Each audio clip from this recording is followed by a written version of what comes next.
All right, so yesterday we held a little bit higher. We actually, on the open, bought again the exact same spot from the other day when the U.S. trade representative made some dovish comments on trade.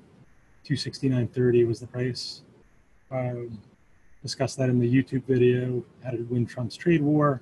But it's the same thing applies whether or not, whatever the catalyst is for, we just tend to see this over and over in short-term trading, which is you identify a level where the market has a strong down move or a strong up move, and if it comes back and tests that level within the next few days,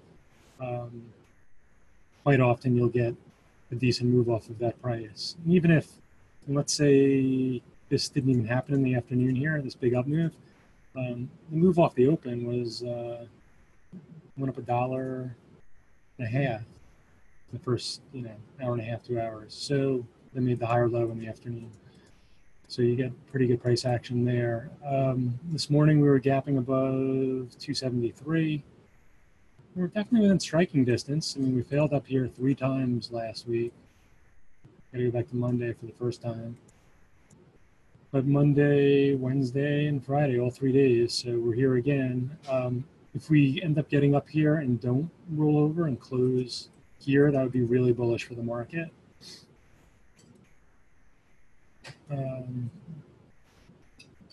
And then I would say if we fail a little bit lower, right around the 273 area, I would look to see if buyers step up a little bit higher, just maybe like right around here. That's on the SPYs. IWM is pretty much the same thing. Exact same price as the other video I did last week on buying into this 162.5 and then how to play a reversal when it takes out the level and gets back above it. Same thing yesterday. Went down to 162.5, held, went down 2 pennies, and then went up $1.50, made a higher low, and then closed right back up at the top of our resistance band. So, as I said in yesterday's morning meeting, so we see some closes above 165. We still can play this range down here in IWM. It's a pretty wide range. Yeah, so on the daily, volume doesn't really matter on the higher time frames the way it does like when we're trading like intraday on the 5-minute. Like those types of volume cues are really important for intraday trading.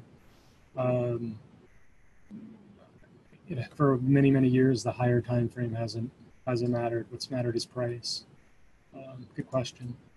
So not a lot in play, obviously, before the holiday. Companies aren't releasing news, but we have a couple of things to talk about. Let's start with Roku, this was a really good IPO this year. So if we go back to when it IPO'd, I guess technically it was an IPO in the fall of last year. So it broke out, went up to 60, and it's just been kind of trying to work its way back up to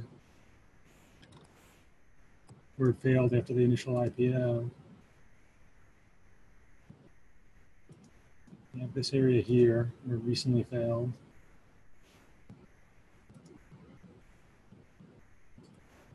So it looks like we could test this again potentially. But what the late holiday schedule will impact is what I talked about yesterday, which is things will maybe make crazier moves. That's why I'm being very careful on this GBR short up here. Just in case it pops a few more dollars before it crashing. So if we look at Roku recently,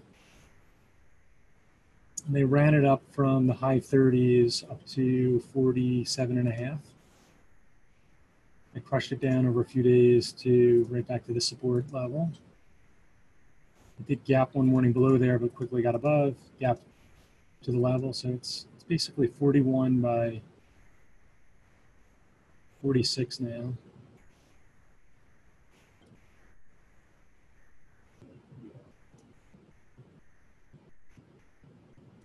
So what would interest me is if it actually started to kind of break through, even if it didn't take out this level today, if it actually started to get some closes above this 46, I think that would set it up to go into the 50s again. And I think closes below this band here, you might be looking at a move back down in the mid-30s.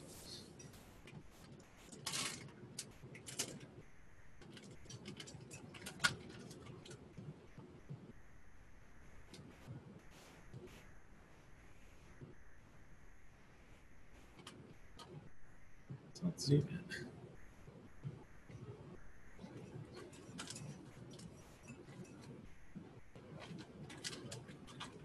Okay, and a lot of eyes are going to be on this. There's not really much in play today, and this stock does have a history of really moving up quite a bit, so a lot of people are going to be watching it. It's done so far a couple hundred, 260,000 shares in the pre-market. It's about 3% of its average daily volume. It's already once hit the 46 level, pulled back, 45.30, couldn't quite hit it the second time. This is going to be what everyone's focused on here.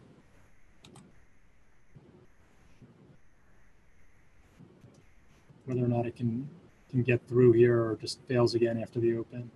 In terms of support, it's conservative. I think support all the way down here.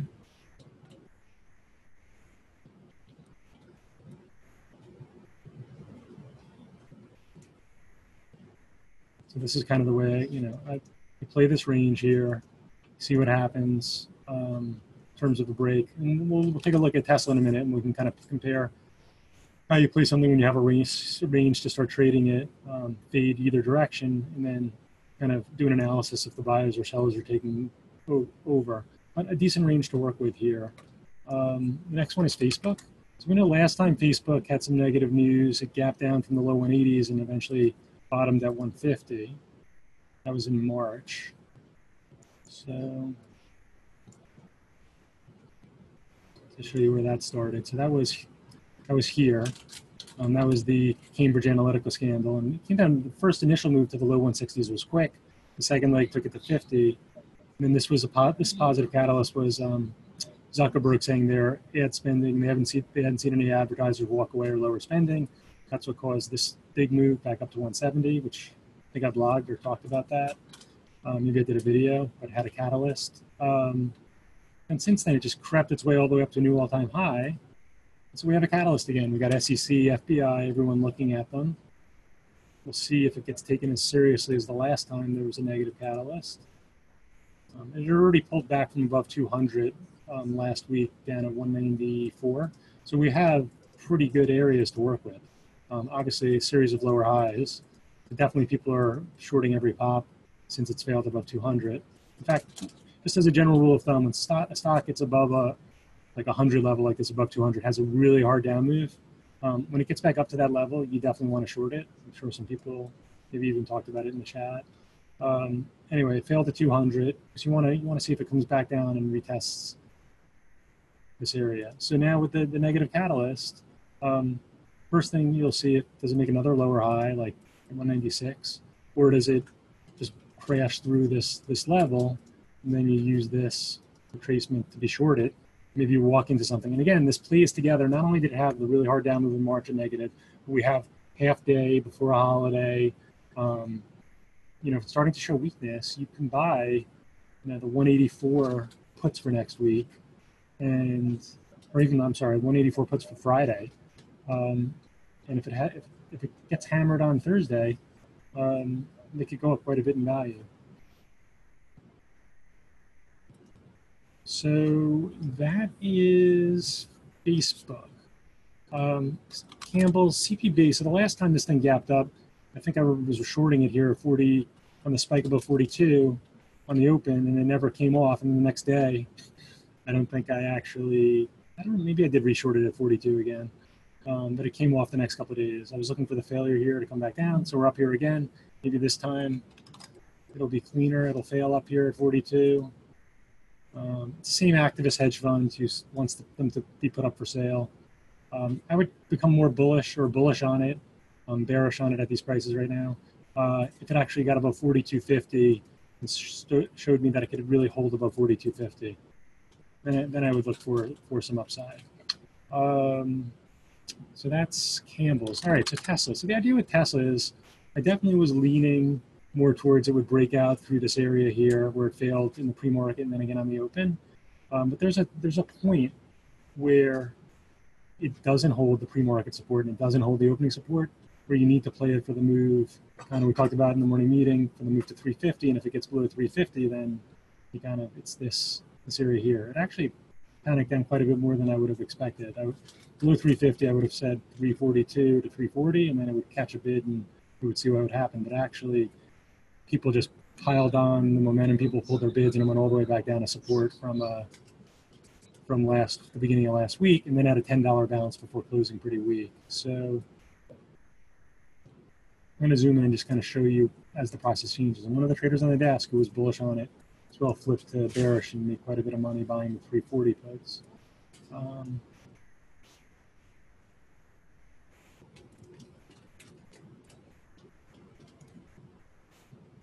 So coming in, you kind of have this range we were working with.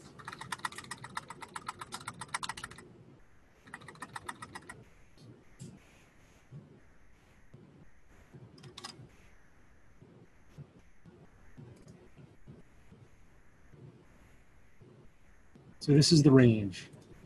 Where it failed in the pre-market, where it failed in the pre-market again. Here's the support on the open, failed again. And then right here, the second time it comes down, I'm like, ooh, this isn't so good. You expect the quick drop out on the open.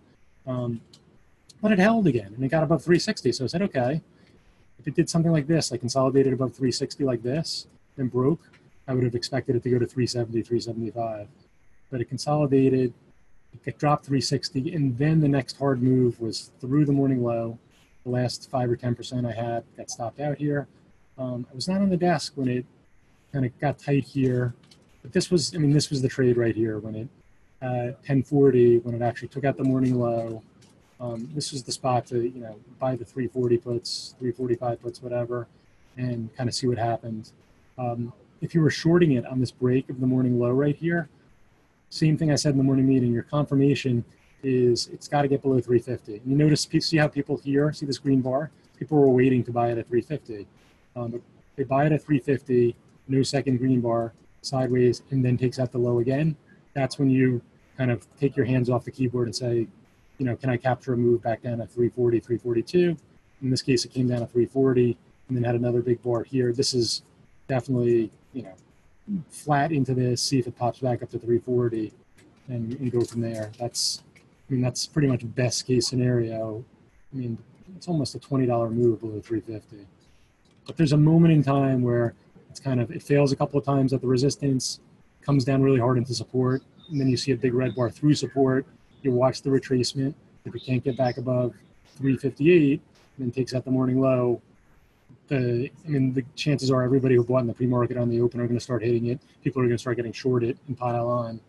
And that's it. And so you can use that, you know, you can use that in anything, you know, no different than, you know, obviously CPB is not a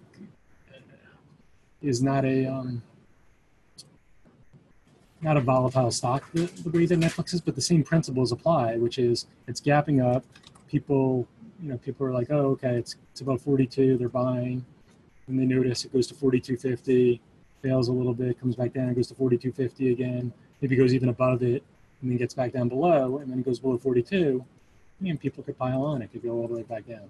So that technique can be applied. It's just much more exaggerated in the stock. Somebody's asking about Netflix in the chat. Same thing in Netflix, same thing in, what's another one, NVDA. The momentum stocks, the moves are going to be exaggerated. And so you really can be rewarded very quickly for the risk you put on. But do you want to see a larger view? I mean, you'd want to see below 350 probably. Let's take a look and see if the volume did spike. I wasn't really paying attention. I didn't notice anything. Maybe it didn't. But certainly you would, if you saw that type of panic volume, you'd get more aggressive. So the first spike in volume I see here is at 1010. So yeah, so here was the first spike in volume. So notice the volume bars are high on the open. You see a spike in volume on this one right here. This is the one that, I think I was still on the desk. This caught my attention. I actually got stopped out with my long. And so once you see that one, if you wanted to short, I mean, my general rule of thumb, if you want to be, at this point, you're like, wow, this thing didn't get above 365. This bar here, I would wait till at least it gets about halfway back up to like 357 and like nibble on the short. And then get a little bit more aggressive at 358, and then you would add to the position once it takes out the morning low. But if you did get your double your volume on this bar right here, that's what you'd want to see. And then you'd also want to see increasing volume, kind of if you're looking for a bottom. you did get, these very heavy bars at 1140, 1150. It's unusual to have this heavy volume at this time of day. And so I would have thought, honestly, like this back, I would have thought that this would have been the bottom right here. It ended up going down another to 330, which is the natural whole number divisible by 10. But playing this here comes up, goes through the low, and then gets back above this. Getting long here for a move back up to 340, playing for a move to 340, that would have been a perfectly good trade. It turned out that it came down to 330 and did a high, kind of a long consolidation before making the move to 340 back up here. But this would have been a legitimate long play as well right here. It just didn't work. If you stuck with it, eventually you got a pretty good bounce. Those are all good questions. GBR, let's see where this is. So it's still at 13. So the move yesterday, I don't know if anyone caught it on the open, but obviously took out the pre-market high above 7. I think 10 was kind of our price. I don't know. I think 10 and 11 I had as resistance on the sheet. I don't quite remember. It did get to 12. It then did come all the way back down, but this morning is above this. So it's got to get back down below 12 to kind of come play this range. So let's take a look. I'm short it just a little bit from 13. It's kind of looking like it might go to $14, $15.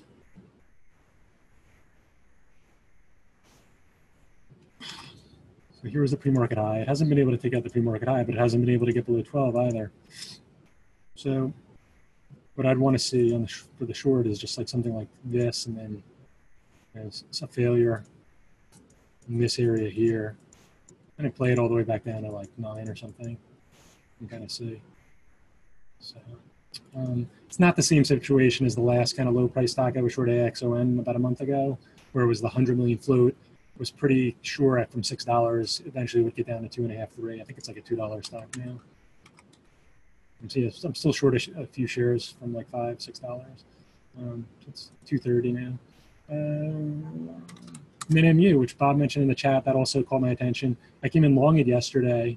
Wasn't watching closely. I got stopped out right on the open. I guess I had to stop from the prior day, or from a couple of days earlier, below that 51.5. So I think I was long it from like 52. And got stopped out right at the open, and I wasn't around to play this break above 53. But 55 to 55.30 potential resistance. I thought as it got down to the low 50s, a reasonable bounce would have been back up to 50. Back up to here, like 56.70, 57. So it might take some more consolidation. I don't know if it's going to have the ability to go straight back up to here. But this is kind of, when I was buying it down in this area here on this day, I was thinking play it for a move back up to here. Then made a new low, then kind of took out the low yesterday. Maybe a couple of days between 54 and 55.70 would be a nice consolidation, and then play a break in my final target. Something like that. So half day today, it's going to be slow. I mean, slow in terms of not a lot of different things moving, but the things that are moving can overshoot.